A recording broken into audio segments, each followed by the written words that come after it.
Show me your friends and I'll show you your future. Unless you want average in America, married, 2.4 kids with 1.5 dogs. But I can guarantee you, you will never achieve anything greater than your highest aspiration. If you want $1 million, you'll make $1 million, not $1.5 million. If you want 10 million, 100 million, and you'll never exceed that.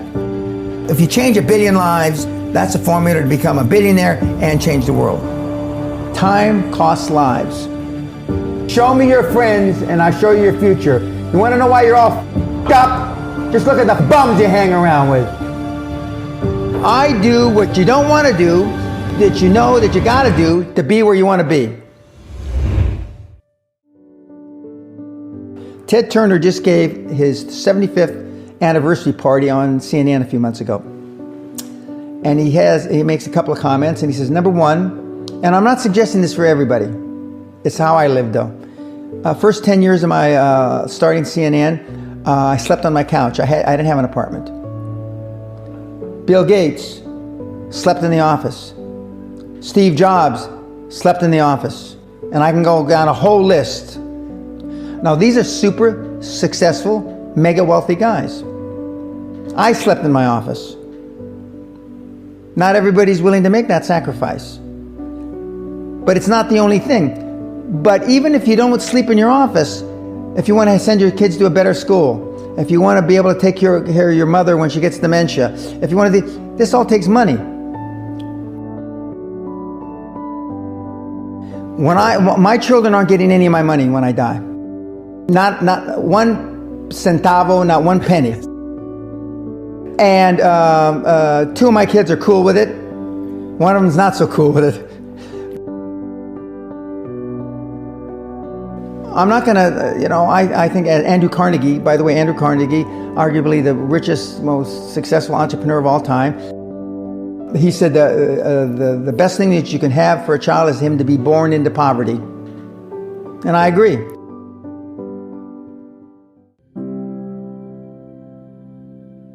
Lack of self-esteem, lack of self-worth. Now they think they have self-worth. They think because they've made a few bucks. But in actuality, and when they measure it against the other 8, 10, 12 people sitting around the table, they realize, or they start to question, hell, maybe I was just lucky. Now, all of us, when you're only a one-trick guy or gal, think, was I lucky? Now, I've done it so many times, I know I wasn't lucky. I might have been lucky the first time, but I haven't been lucky the 15, 20, 40, 50. I know that. Okay. But maybe I was lucky the first time. But my life changed when I was pretty much a haphazard kid, got in a lot of trouble, got arrested 4 or 5 times, thrown in jail. And this is when my dad's a cop. But then I volunteered for the draft in 1966 at the height of the Vietnam War. And I went to OCS, and that changed my life because it was the really first real high performance thing that I could measure myself against with other people. 2/3 of all Fortune 500 CEOs have one thing in common: military background. Really? 2/3 of those 2/3 have something else: martial arts. What do you learn in martial arts, Brian? Discipline, focus. A lot of people don't believe they deserve to be there. I convince them, and we have these drills, why you belong there. A lot of people that come there, with money, that have made money, think they made it by accident. Right. I just had one of my superstars who's made $100 million tell me in the last week, I'm not sure I'm going to have another lucky accident. And I said, you did it. I mean, you tried a lot of things. I believe Thomas Edison, I wouldn't have done it 10,000 times. Okay. I would have hired an engineer from MIT to do it. But I mean, I've tried a lot of things. Nobody's failed at more things than I have. And the first 100 million are successes, but I could write a book about failures that'd be, because I've tried a lot of different things. Because failure is just testing. And one of the reasons I've been so successful in generating this equity and value in my kids, and I call you all kids, is because I convince them that making a mistake is okay. Your parents probably told you you can be anything you want. But you can't. That's horse. You can't.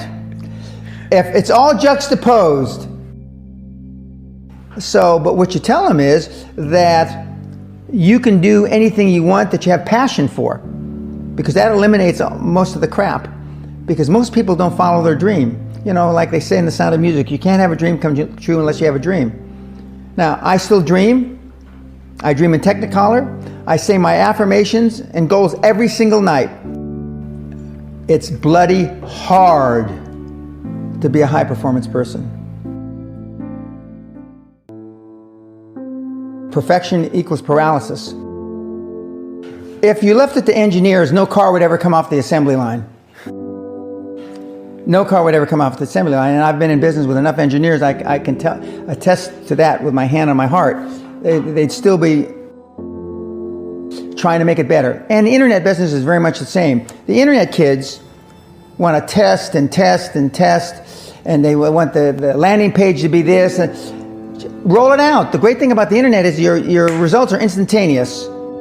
If something that I'm overseeing at Concord level, 60,000 feet, doesn't work in 2 days, forget about it, move on. And today at our meeting, now the young kids are, we ran it 3 days, sir, and we closed it down. And they are thinking I'm going to ask why. I said, no, that's fine, next. Because without them making mistakes and without them being allowed to make the decision, they never get any better. And 95% of the time, I know probably better than they do. We're never going to be able to know everything or have them know everything unless they make some mistakes and get comfortable with making mistakes. What gets measured gets accomplished. Without measurement, you're just fooling yourself. Before I had any money, I used to go to the Rolls-Royce dealers and sit in the cars and smell the leather, touch the leather, okay? I went to $1 million houses, and my wife and I would walk through the house, and they'd say, when are your parents getting here, kids? No, we are the buyers. Practice within when you're without. Practice being successful. How many people listening to this today practice being successful today? Through affirmations, through going to the Rolls-Royce dealer, maybe Lamborghini, maybe something else. Right. In my particular case, it was Rolls-Royce. And within a year of me going to the Rolls-Royce dealer, I had a Rolls, okay? Within 19 months of me dreaming and adding it to my goals, a castle on an island, I own Guthrie Castle. 19 months. Okay. Go to stores you can't afford. Go hire lawyers you can't afford. Lawyers will meet with anybody. Accountants will meet with anybody. Go to the big four accountants with a business idea. The first couple meetings are for free. Jettison probably a lot of the people you'll hang around with.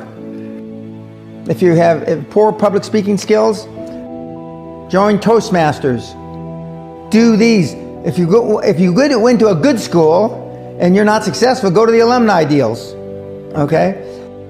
I didn't go to a good school. I'm a perfect living example that a lot of trouble as a kid, working class background, my parents, went to just a mediocre university that I flunked out of 3 times before I finally graduated with honors, but and had no money to begin with, $820.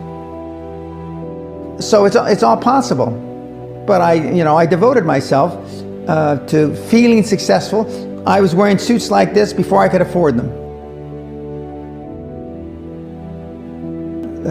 Most people procrastinate because they're unsure, so just do it. And but I've never had a problem just doing it, because one of the things is you learn as a young combat infantry officer is time costs lives. We overanalyze because we're unsure. We don't overanalyze because we are not sure if it'll work or not. We're more worried about, on the emotional side, it embarrassing us.